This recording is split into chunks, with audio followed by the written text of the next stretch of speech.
Oi gente, tudo bem? Vamos dar continuidade às nossas videoaulas de teatro, com esse enfoque especial na história do teatro. Nós já estamos falando do teatro brasileiro e esse vídeo hoje ele é destinado principalmente para abordar um gênero que eu amo dentro da história do teatro, que é o teatro de revista que aconteceu aqui no Brasil. Para esse vídeo, lembrando que todo o conteúdo que eu passo, ele é um grande resumo, onde eu trago para vocês as informações que eu acredito serem mais relevantes, mais importantes para essa nossa comunicação, para esse nosso conhecimento com a história do teatro. Se vocês tiverem alguma dúvida ou quiserem aprofundar um pouquinho mais algum tema específico, é só me mandar uma mensagem e a gente mata a sua curiosidade, ok?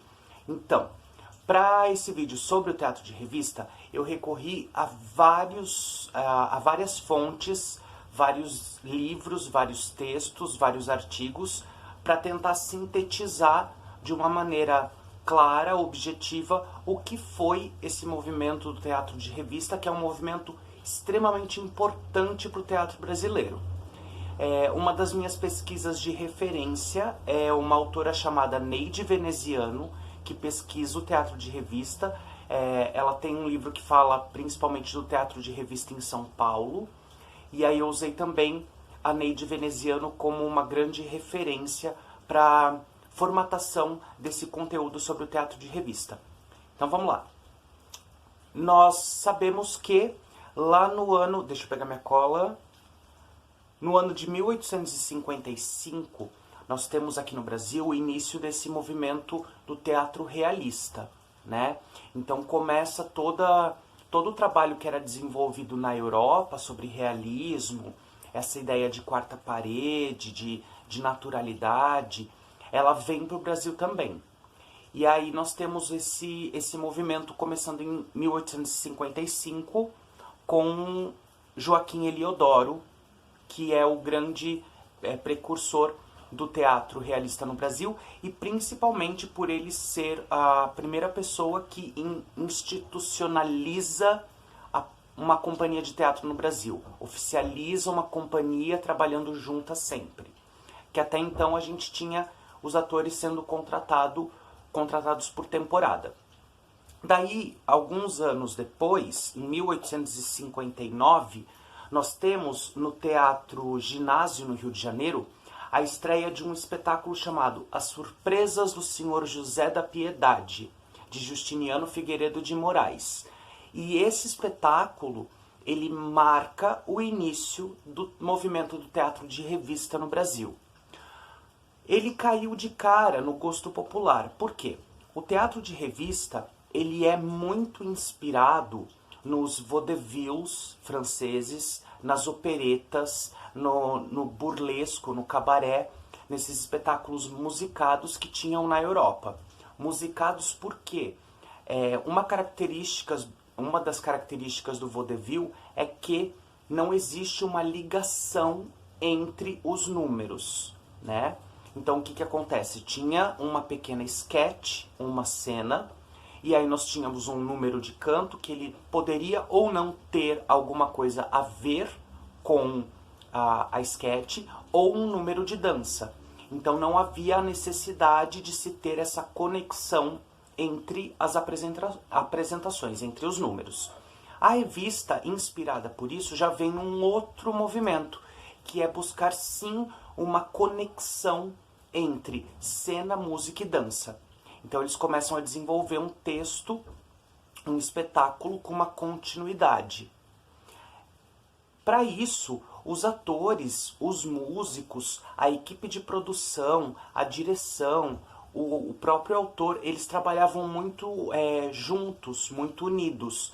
Então os músicos propunham diálogos cantados, os atores propunham letras para as músicas, então existia uma conexão muito grande dentro desse grupo do teatro de revista. Outra característica do teatro de revista é que, além dele ser musical, ele vai ser cômico, ele vai trabalhar com a comicidade, com o que é engraçado. E isso acaba caindo muito, principalmente nas graças do povo, que gostava dessa coisa da comédia, de ser um pouco mais leve, né? E aí o que acontece? Vai tomando uma proporção maior o teatro de revista, ele vai crescendo, ele vai ficando mais famoso, e aí no ano de 1884, nós temos a estreia de O Mandarim, do Arthur Azevedo, que é a real consolidação do teatro de revista no Brasil. Porque aí, além das críticas serem muito boas, além do sucesso de bilheteria, o povo acaba abraçando o teatro de revista como gênero popular, como gênero mais queridinho do povo brasileiro. Os demais gêneros, principalmente o realismo, que está acontecendo ainda nesse momento, ele não acaba. As peças realistas, elas continuam acontecendo, só que o grande destaque agora fica para o teatro de revista. O teatro de revista ele surge em 1859 e ele vai ter o seu fim mais ou menos em 1970, alguma coisa depois do golpe militar. Então ele fica aí mais de um século fazendo sucesso no Brasil. Um pouco mais de um século. A revista, por ser esse gênero tão queridinho do povo, por ser esse espetáculo musical, e por ter essa duração tão longa dentro da história do teatro brasileiro, ela acaba sendo dividida em 3 fases.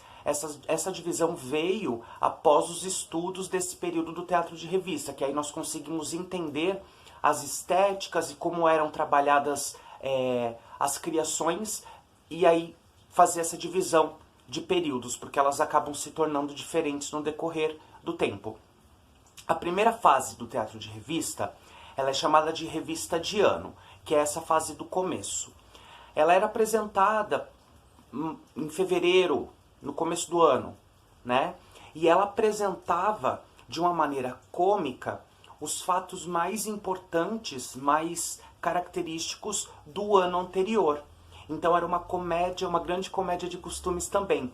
Ela vinha apresentando fatos da sociedade, fatos da cidade, de uma maneira cômica, também provocando uma crítica, porque ela queria causar uma reflexão, não era o cômico pelo cômico. E essa história, essa grande retrospectiva do ano anterior, era totalmente transformada em musical. Então nós tínhamos sim as cenas, e aí nós tínhamos os números musicais e os números de dança também. É nessa fase que aí nós, no finalzinho dessa fase da revista de ano, que nós vamos ter o surgimento das vedetes de teatro de revista. E aí, com o surgimento das vedetes, a gente inicia a segunda fase do teatro de revista. Uma das características que a gente tem em todas as 3 fases do teatro de revista é que as montagens são extremamente luxuosas, exuberantes, de encher os olhos. Era muito bem cuidada a parte de figurino, era muito bem pensada a parte de cenário, era um excesso de informação e isso enchia os olhos do público, além do trabalho que era feito. O autor de maior referência nessa primeira fase do teatro de revista acaba sendo o próprio Arthur Azevedo, que escreveu mais alguns textos de teatro de revista nesse período.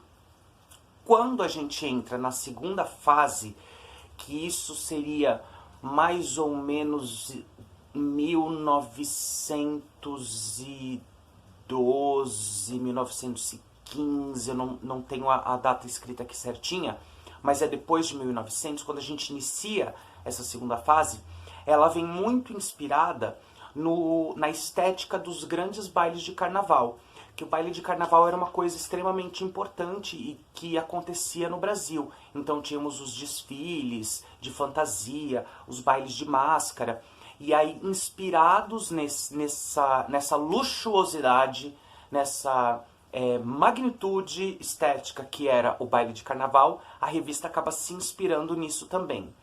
Como as vedetes surgiram, elas acabam se tornando as grandes atrizes principais do espetáculo. Então cada companhia de teatro de revista tinha a vedete, que seria como uma primeira bailarina. Ela sempre protagonizaria todos os espetáculos dessa companhia. E aí o público ele acabava indo muito para o espetáculo para acompanhar essa artista, para assistir a vedete. Para ser vedete, você tinha que ter noções de canto, você deveria saber cantar, você deveria saber dançar, atuar perfeitamente e ser muito bonita, ter uma aparência que na época, né, do que seria o senso comum de beleza. Então você tinha que ser dessa maneira. Muito se diz sobre a postura das vedetes fora do palco, né, coisas um pouco negativas, mas na verdade isso não acontecia. A vedete ela se dedicava ao seu trabalho, ela era uma atriz, então assim como os demais atores, eles estudavam, eles se aprofundavam, eles pesquisavam e desenvolviam seu trabalho. Então, aí tem também histórias de competitividade entre as vedetes, que elas brigavam entre elas, mas na verdade a grande competitividade era justamente quem ficava mais tempo em temporada com o espetáculo, quem conseguia trazer mais público para a apresentação. Elas não tinham essa rivalidade estreita de ódio e briga, não, muito pelo contrário, muitas delas eram amigas, mas essa competitividade girava só em torno de quem conseguia ficar mais tempo em temporada, quem trazia mais público para o espetáculo, porque isso era sinal de que o trabalho era muito bom. É nessa segunda fase, na revista carnavalesca que nós estamos falando, que nós temos o início de um movimento que é a exploração das formas do corpo. Nesse momento, as vedetes, as coristas, que são o ensemble, né, que são atrizes que fazem coadjuvantes ou que estão compondo o espetáculo, seja dançando, seja cantando, elas começaram a ter uma grande exploração da forma do corpo. Então vieram decotes mais acentuados, a perna já ficou à mostra. Então nós temos muitas imagens de vedetes de colã, né? Nós temos a marcação da cintura muito bem feita, o braço já mais à mostra, que para a época era uma coisa extremamente inovadora, né? Porque eles utilizavam muita roupa, né? Tinha toda uma questão de comportamento social, do que era dito correto, de como você se vestir, de uma etiqueta que eles seguiam, que o teatro de revista vem num contraponto. E aí nós temos também o surgimento dos malandros cariocas nos espetáculos, com roupas mais soltas, mais moles, abertas, a corrente aparecendo. O homem geralmente usava uma regata por baixo da camisa, então nós temos essa regata saindo e ficando só a camisa, mostrando o peito masculino. Temos esse início de exploração do corpo, da forma, né? Mostrando essa sensualidade do corpo brasileiro. Outra característica bastante importante desse período da revista carnavalesca é que eles começam a se inspirar nos musicais americanos, no que estava acontecendo lá nos Estados Unidos. Então nós temos a inserção de músicas de bandas mais próximas do jazz, ideia de música voltada para o gênero do jazz, com composições de banda, de orquestra, como as bandas norte-americanas dos musicais. E aí nós temos aqui também a vinda da companhia francesa Bataclan na década de 20, ela traz muita influência do que acontece na Europa, e aí os artistas de teatro de revista eles acabam agregando ao trabalho que eles faziam muito dessas influências dos franceses e dos norte-americanos, né? É também a companhia Bataclan que vem propondo esse desnudamento. Então a gente começa a ter um maior desnudamento. Além da pele à mostra, além dessa sensualidade, a gente vai começar a ter uma diminuição na roupa, quase entrando numa nudez, que vai ser nudez na terceira fase, que a gente já vai falar sobre isso. Outra questão é que a revista carnavalesca, depois da década de 20, ela segue muito, e aí na década de 20 nós vamos ter depois da década de 20, tem a vinda dos primeiros musicais modelo Broadway, e aí essa influência norte-americana fica muito mais forte, e aí no teatro de revista eles começam a usar muito de números de sapateado, de foxtrot, muito do que era da cultura norte-americana e que não pertencia, não era repertório brasileiro. Depois dessa década de 20, nós temos uma massiva crítica ao teatro de revista. Os críticos da época, eles falavam inclusive que o teatro de revista brasileiro, ele era uma cópia mal feita dos musicais, dos filmes musicais e dos musicais norte-americanos. Então, como não era do repertório do brasileiro, esses estilos, esses gêneros, eles acabavam tentando fazer isso em cena. E aí acabou tendo esse estranhamento e essa crítica massiva e caindo do gosto popular, né? Essa ideia de pegar todas as referências que vinham de fora e colocar no espetáculo foi o grande ponto crucial para a gente entrar na fase de declínio da revista carnavalesca. Então eles não conseguiam manter, porque o corpo do brasileiro, a voz do brasileiro, o movimento, toda a questão sociocultural brasileira era muito diferente do que acontecia fora. E aí o que acontece? Eles não conseguem replicar, eles não conseguem recriar a arte dessa maneira. Então eles não conseguiam encontrar um meio termo. Então o que a crítica diz é que era uma cópia, era um espetáculo copiado dos modelos norte-americanos, franceses e muito mal feito. E aí nós temos, na década de 40, o declínio e o início da terceira fase do teatro de revista, que é a fase chamada de féerie, que em francês é magia. Nessa fase, a gente vai ter a completa nudez acontecendo no palco, assim também como uma forma de trazer o público, de ser um chamariz para o público, ter a nudez explícita, principalmente das vedetes. Não eram em todos os espetáculos, não era sempre, mas eventualmente acontecia de ter peitos à mostra, de ter o bumbum à mostra. Então isso era uma coisa recorrente, né? Não acontecia sempre, mas a nudez estava presente. E aí, o nosso maior expoente nesse período é o Walter Pinto, né? Que vem encabeçando essa terceira fase do teatro de revista aqui no Brasil. Outra característica da fase féerie, dessa fase mágica, é a utilização exagerada de efeitos visuais.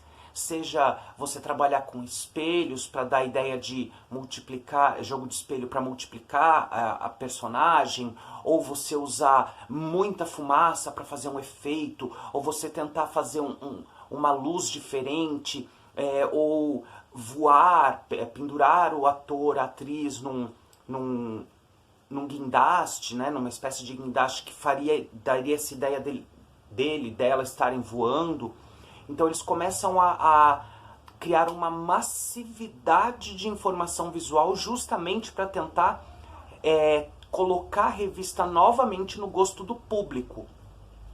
Nessa fase a gente tem algumas vedetes que são bem conhecidas nos dias de hoje. A maioria das grandes atrizes que a gente tem, elas passaram sim pelo teatro de revista. Entre elas nós temos a Eva Todor, que fez teatro de revista. Nós temos a própria Dercy Gonçalves, que participou de teatro de revista, a Virginia Lane, a Carmen Verônica, entre tantas outras que tiveram passagem, incluindo a Hebe Camargo, que tem também uma pequena passagem no teatro de revista. A Hebe também cantava, então ela tem um pequeno histórico, uma pequena experiência dentro desse teatro de revista.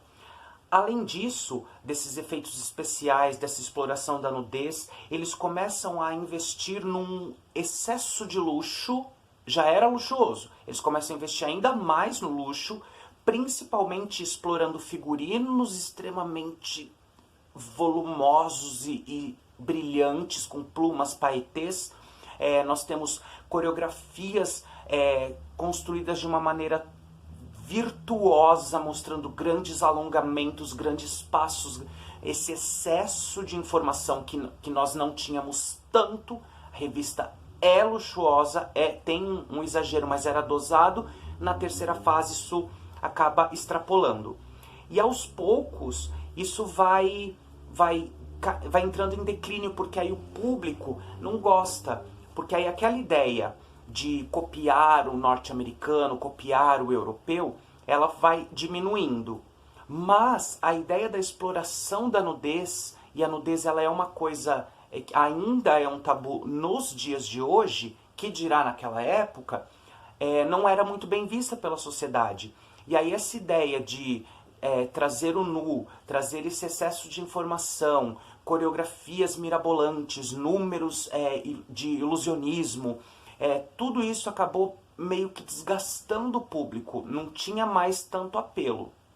E aí a revista ela começa a entrar na fase de declínio. Ela tem o seu fim após o golpe militar de 64. Então ela vai ficar até mais ou menos 1970, 69, 70, pós-golpe militar. Existem alguns vídeos no YouTube que mostram um pouquinho de como era essa realidade do teatro de revista, principalmente das obras do Walter Pinto, que é o grande expoente desse período do teatro de revista. Então, por ser esse gênero que fica tanto tempo, de maior duração na história do teatro brasileiro, ele tem essa importância. Ele também é o gênero que forma e lança vários artistas, vários atores, cantores, compositores, autores, dramaturgos. Então ele tem essa importância muito grande, e principalmente por ele ser um gênero de teatro musical, diferente do modelo Broadway. Ele é um teatro musical e ele busca justamente essa conexão entre os números, essa linearidade, essa fluidez na dramaturgia. Então as coisas elas eram colocadas e elas buscavam sempre uma conexão com o que acontecia, para que não ficasse solto, para que não descaracterizasse o que estava sendo apresentado. Então são essas as três fases do teatro de revista. Revista de ano, que é a retrospectiva cômica dos acontecimentos anteriores, com uma pegada de comédia de costumes, trazendo uma reflexão, fazendo ironia, trabalhando com os acontecimentos, com as questões sociais da época. Depois nós temos as revistas carnavalescas, inspiradas pelo glamour e pelo luxo dos bailes de carnaval. Ela sofre uma influência muito grande dos musicais e dos filmes musicais que aconteciam nos Estados Unidos, e principalmente com a vinda da companhia Bataclan para o Brasil. Eles acabam se influenciando demais, pegando essas informações e trazendo para os espetáculos, inserindo números de foxtrot, de sapateado, com composições de banda, de orquestra iguais às bandas de jazz norte-americanas, com músicas mais próximas desse jazz norte-americano. Eles acabam influenciados pela Bataclan a trazer essa exploração da forma do corpo, essa sensualidade, esse desnudamento de partes do corpo, pernas à mostra, braço, decote, blusa aberta. A gente começa um movimento de explorar a sensualidade do corpo, a pele do ator. E isso acaba caindo numa região muito desconfortável, porque os críticos eles são ferrenhos e eles dizem que o teatro de revista ele é uma cópia mal feita dos filmes musicais e dos teatros musicais dos Estados Unidos. E aí nós temos o início da terceira fase, a Féerie, que é a tentativa de voltar a ser o topo do teatro, de voltar a ser o gênero queridinho da sociedade. E aí temos Walter Pinto, que é o grande autor de referência, mas aí na terceira fase, pelo excesso de informação que eles colocam no palco, pelo excesso de tentativas de números de ilusionismo, com fumaça, com tentativa de jogo de luz, com fazer a pessoa voar, com coreografias mirabolantes, extremamente difíceis e complexas, e sim, a efetiva nudez acontecendo no palco, não o tempo todo, mas eventualmente sim, nós tínhamos nudez explícita no palco. Esse gênero acaba não caindo no gosto do povo, e ele entra em declínio. Ele vai terminar aí depois do golpe militar, década de 70, mais ou menos, quando ele efetivamente termina.